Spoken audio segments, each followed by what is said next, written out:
નમસ્તે પ્રિય વિદ્યાર્થી મિત્રો. NIOS મતલબ national institute of open schooling, તમારું સ્વાગત છે. ગુજરાતી વિષયના પાઠ્યક્રમમાં તમે સૌને આવકારીએ છીએ. અમને વિશ્વાસ છે કે તમે આ પાઠ્યક્રમ દ્વારા ગુજરાતી ભાષા પર પ્રભુત્વ પ્રાપ્ત કરી શકશો. ધોરણ 10માં તમે ગુજરાતી વિષય પસંદ કર્યો છે, તો આ વિષયમાં આપણે એક પછી એક સરસ મજાના વિડીયો અપલોડ કરી રહ્યા છીએ. જે તમે રેગ્યુલર જોશો, સમજશો, તો આ વિષયમાં ખૂબ સારા માર્ક્સ પ્રાપ્ત કરી શકો છો. તો સૌથી પહેલાં જોઈએ આપણે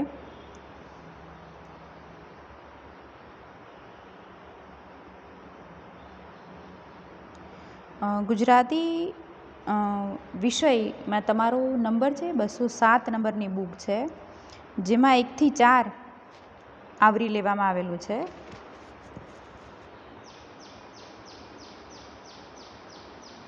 જેમાં પદ્ય વિભાગ આજે આપણે બીજી કવિતા લઈએ, કોણ.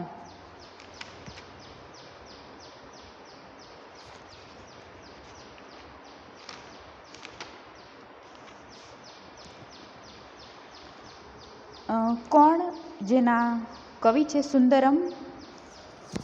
આપણા રોજના જીવનમાં આપણે કુદરતના વિવિધ સુંદર રૂપોમાં ઈશ્વરનો અનુભવ કરીએ છીએ. આ કાવ્યમાં કવિ સુંદરમે એવા અનુભવનું વર્ણન કર્યું છે. ચલો આપણે તે જોઈએ. સરસ મજાનું કુદરતી દ્રશ્ય તમને દેખાય છે, જેમાં વૃક્ષ છે, તળાવ છે, અંદરના ફૂલો છે, વાદળો છે, પુષ્પ છે, આ બધું જ તમને દેખાય છે.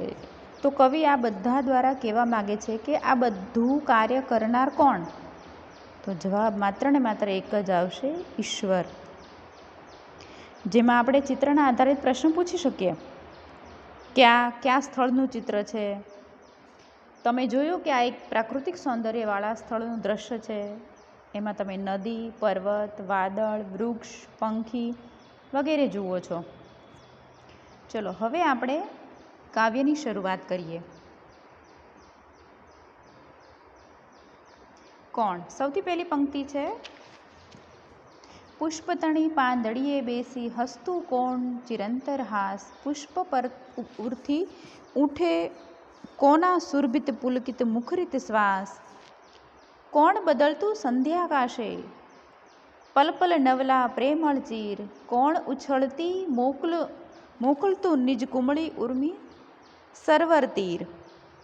તો આ કાવ્યમાં કવિએ સુંદર ઈશ્વરનું રૂપ બતાવ્યું છે. કવિ પ્રકૃતિના સુંદર તત્વોમાં છુપાઈને રહેલા સર્વવ્યાપક ઈશ્વરને ઓળખવા પ્રશ્ન પૂછે કે પુષ્પની પાંદડી પર બેસીને કોણ ચિરંતર હાસ્ય કરે છે. ધરતીની સુગંધ એટલે કે માટીની સોડમ માટે કવિ કહે છે કે પુષ્પમાં રહેલી આ સુગંધ જાણે ઈશ્વરનો આનંદયુક્ત શ્વાસ ના હોય. સંધ્યા સમયે આકાશમાં જે રંગો માટે કવિની કલ્પના કરે છે કે કુદરત રૂપે ઈશ્વર પોતે જાણે કે દરેક ક્ષણે રંગબેરંગી વસ્ત્રો બદલી રહ્યો છે. કિનારા પર આવતી સરોવરની લહેરો કવિને ઈશ્વરની ઉછળતી ઉર્મી જેવી લાગે છે. ટૂંકમાં કવિને પ્રકૃતિના તત્વમાં દરેક જગ્યાએ ઈશ્વરનો ભાસ થાય છે, ઈશ્વર જ દેખાય છે.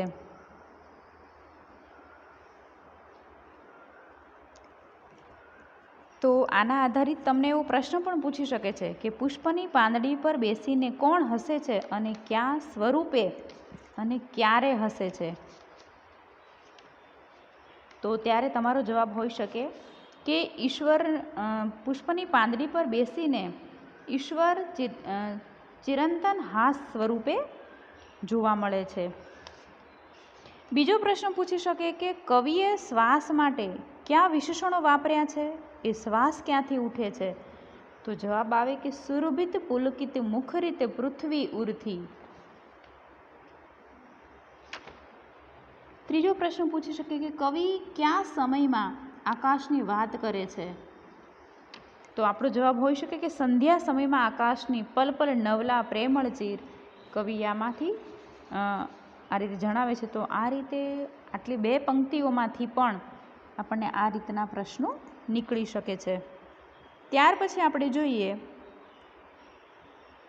અહો ગૂંથતું કોણ પૃથ્વીને સેંથે ઝાકળ મોતી માળ, તરુએ તરીએ ફળતી કોની આશા કેરી શાખ રસાળ, કોના કંકણ બાજે એકલ સરિતા કેરે સૂને ઘાટ, પર્વતને શિખરે સ્થિર બેસી કોણ સનાતન જોતું વાટ.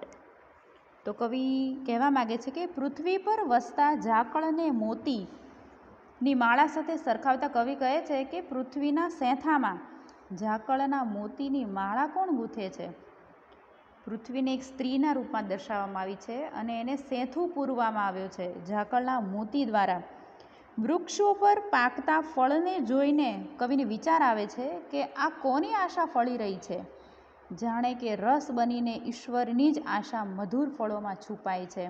આપણે જાણીએ છીએ કે અત્યારે ઉનાળાના સમયમાં કેરી શરૂઆતમાં કેવી દેખાય છે, એકદમ લીલીછમ, ધીરે ધીરે તે પીળાશ અને કેસરી રંગ ધારણ કરે છે અને પછી એના અંદરનો જે રસ છે એમાં કેટલી મીઠાશ હોય છે. તો આ બધું કોણ કરે છે? ઈશ્વર જ કરે છે. તો એકાંતના સૌંદર્યની વાત કરતાં કવિ કહે છે કે સરિતાના સૂના ઘાટ પર તરંગોની ધ્વનિ જાણે કે કોઈકના કંકણ બાજી રહ્યા હોય એવા લાગે છે. પર્વતના એકાંત અને સૂના શિખર પર જાણે કે કોઈક સનાતન પ્રતીક્ષામાં બેઠું હોય તેમ લાગે છે. પર્વત ઉપર જાણે કોઈ દૂર દૂરથી કોઈની આવવાની પ્રતીક્ષા કરતું હોય એવો ભાસ થાય છે. આમ કવિને પૃથ્વી પર વરસેલા ઝાકળમાં, ફળના વૃક્ષોમાં, સરિતાના સૂના ઘાટ પર અને એકલ પર્વત શિખર પર ઈશ્વર વિલસતો દેખાય છે. તો આના આધારિત પણ એવા પ્રશ્નો નીકળી શકે છે કે સરિતાના ઉછળતા તરંગોને કવિ કયા સ્વરૂપે જુએ છે. તો ધ્વનિ કરતા, વાગતા, ઝંખતા, કંકણના સ્વરૂપમાં એવો જવાબ આવી શકે. બીજો પ્રશ્ન એવો પણ નીકળે કે ફૂલમાળા શબ્દ જેવા જ ઉચ્ચારવાળો બીજો એક શબ્દ છે કાવ્યમાં, શોધી કાઢો. તો ત્યારે આવે ઝાકળ મોતી માળ. ફૂલમાળાની જેવી જ કેવી વાત છે? તો કે ઝાકળની મોતી, ઝાકળના મોતીથી જાણે માળા બનાવી હોય તેવો ભાસ. બીજું, તમારા પાઠ્યપુસ્તકમાં પણ આ રીતે પ્રશ્નો આપેલા છે, એ પણ તમારે એનું અભ્યાસ કરવાનો રહેશે. આના પછી હું તમને PDF પણ આપીશ કે જેમાં તમે કરી શકો છો.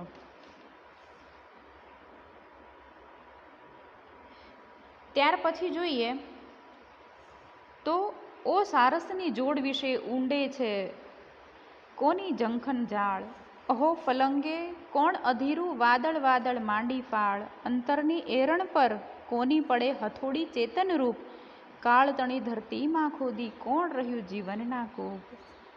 તો કવિ કહેવા માગે છે કે ઉડતા સારસ યુગલમાં કવિને ઈશ્વરની જ ઝંખના જાણે કે ઉડતી જણાય છે. આકાશ પર છવાયેલા વાદળોની વીંજીને ઝડપથી ઝબકી જતી, ફલાંગ મારતી વીજળીમાં પણ કવિને ઈશ્વર જાણે ફલાંગ મારતો હોય એ રીતે જણાય છે. સુષુપ્ત હૃદયની એરણ પર ચેતનરૂપી હથોડી કોની પડે છે એમ પૂછીને કવિ કહે છે કે કાળ સમયરૂપી ધરતીમાં જીવનના કૂપ એટલે કે કૂવા કોણ ખોદી રહ્યું છે. સર્વત્ર વિલસતો ઈશ્વર અદ્રશ્ય રૂપે અનુપમ લીલા કરી રહ્યો છે, એટલે કે સરસ મજાનું નાટક રમી રહ્યો છે. બનાવતા કવિ પ્રત્યેક તત્વમાં ઈશ્વરના આનંદમય સ્વરૂપનું દર્શન કરાવે છે. છેલ્લે કાવ્યનો ભાવાર્થ એટલો જ છે કે